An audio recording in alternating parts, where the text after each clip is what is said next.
The Sahara is home to the world's largest desert city. For centuries, this place has thrived alongside the world's longest river. The city of 1,000 minarets is the capital of the Arab world, a megalopolis with a population of 20 million people. This is Cairo, Egypt, the megacity of the Middle East. Born on the east bank of the Nile 5,000 years ago, Cairo dates back to the time of the first Egyptian pharaohs and iconic pyramids of the ancient city of Memphis. Much later, in 641, the Arab general Amr ibn al-As founded the town of Al-Fustat, the seed from which contemporary Cairo has grown. In 970, a walled city was established to protect its inhabitants from conquering armies. Over the next 400 years, it would grow to become the largest city in all of Africa, Europe, and Asia Minor. With almost 500,000 people, it was a key link in the lucrative spice trade, allowing it to thrive culturally and intellectually. Some of the earliest institutions of higher learning were established here at this time. The middle of the 14th century saw Cairo reach the pinnacle of its importance. Soon after, though, decline set in, as plagues like the Black Death began killing large portions of its population. Then, its spice trade monopoly was broken when Vasco da Gama sailed from Portugal to India, establishing an alternative sea route, undermining Cairo's economic importance.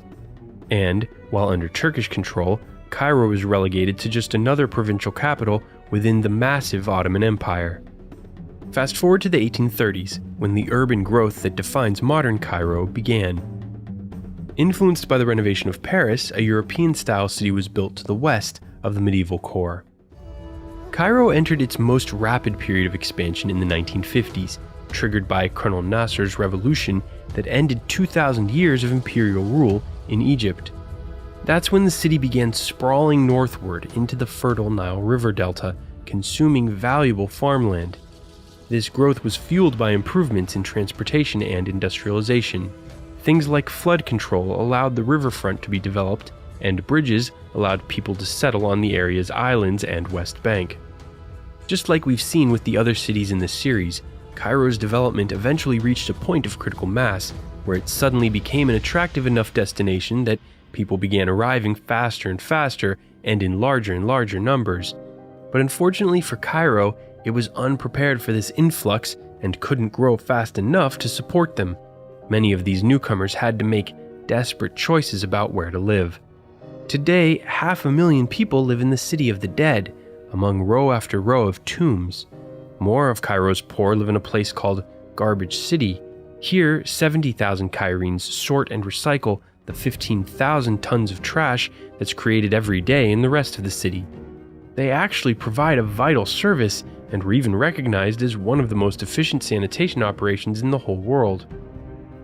An urban artist named El Said recently undertook a beautification project there and shared what he learned in a TED Talk. The Arab community was the ideal context to raise the topic of perception. We need to question our level of misconception and judgment we can have, as a society upon communities based on their difference. The people of Cairo call them the Zabbalin, which means the people of the garbage.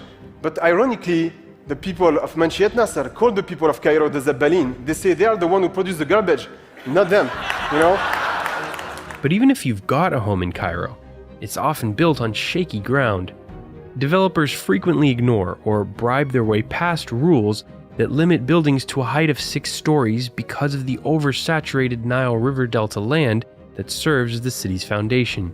This had tragic consequences in 1992 when an earthquake that collapsed numerous residential towers killed more than 600 people. Today, looking around Cairo from above also reveals that nearly all the rooftops are occupied by squatters who've made ramshackle homes on the only open space they could find. One of the ways the government dealt with overcrowding was to build a large subway system modeled after the Paris metro.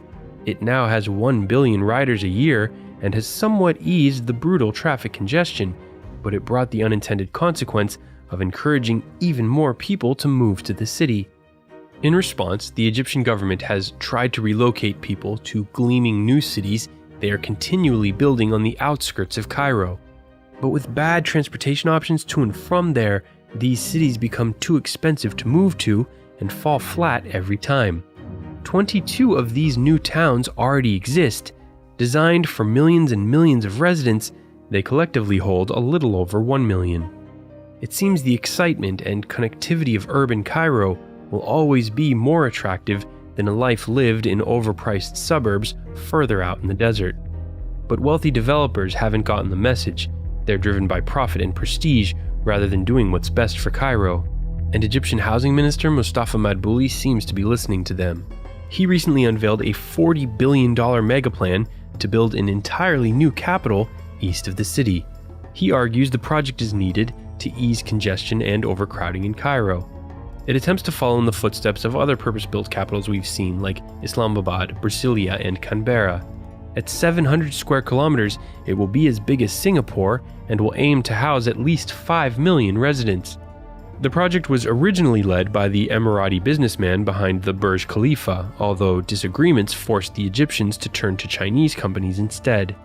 This ambitious, risky project has many Egyptians wondering if it's the right way forward. What new capital are they talking about? They should pay more attention to the poor and needy instead. Millions of Egyptians are unemployed, and the government wants to spend billions of dollars on a new capital. The new capital city is a late decision. Here in Egypt, I don't know, but those in charge only start thinking after the problem has already happened. Perhaps one of the reasons President El-Sisi is initiating the project has to do with what Cairo has just lived through. In 2011, the world was captivated by the Egyptian Revolution when millions took to the street demanding change. First, the 29-year rule of Hosni Mubarak ended. Then, the misguided and brief presidency of Mohamed Morsi was toppled by a coup led by the current president, El-Sisi.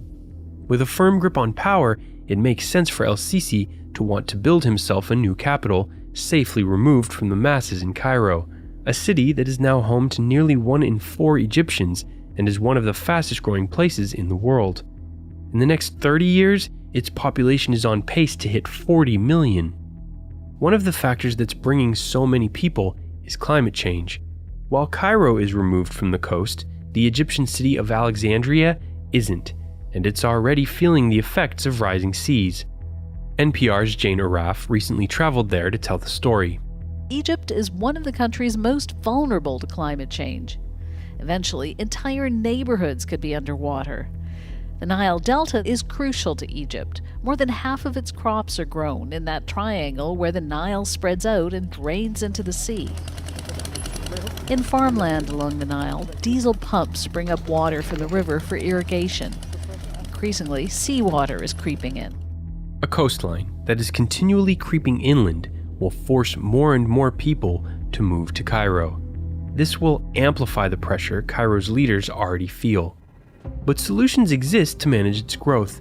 As long as smart ideas prevail and Egypt's precious resources, be they land, water, or money, are used in the most efficient way. In a documentary that's several decades old now, visionary environmental consultant Munir Niamatollah made the case that, despite its size, Cairo can thrive. Megacities really are an opportunity. They're not a burden. We have to look at megacities as a place where human beings are going to efficiently contribute something to mankind.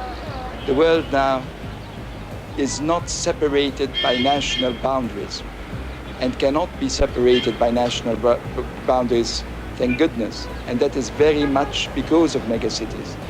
Megacities are playing a very, very, very important role in promoting peaceful coexistence and in making sure that the very important issues that concern our planet, such as environment, are indeed exchanged, attended to, and acted upon.